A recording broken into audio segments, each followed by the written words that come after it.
You are about to hear a strange but true story.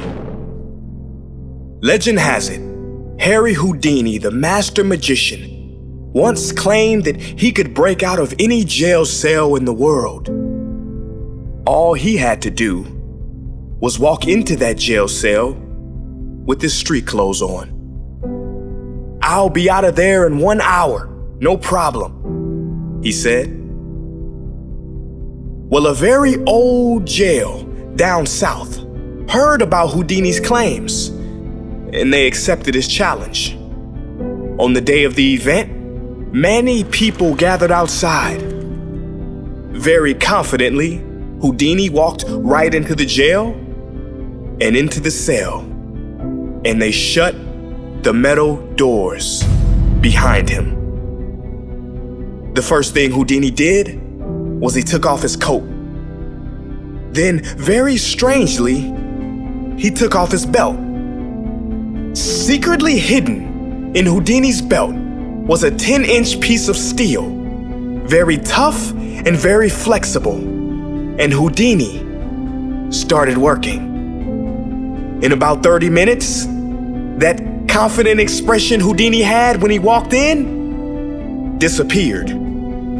In 1 hour, he was bathed in sweat. And at the end of 2 hours, Houdini, in defeat, collapsed against the door, which then opened. It opened because, you see, that door had never been locked. But that's not entirely true, is it?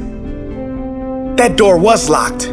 It was firmly and thoroughly locked in Houdini's mind, which meant it was locked as if the best locksmith in the world had put his lock on it. The mind is powerful. How many doors in your life do you think are locked but aren't? How many times have you been stuck in the mental prison of overthinking something that really had a simple solution? There is an ancient African proverb that says, when there is no enemy within, the enemy outside can do us no harm.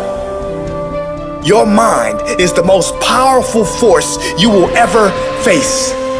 It will tell you lies. It will tell you you can't do that. You're not meant for that. You're not good enough for that. You can't go on anymore. You don't have the energy.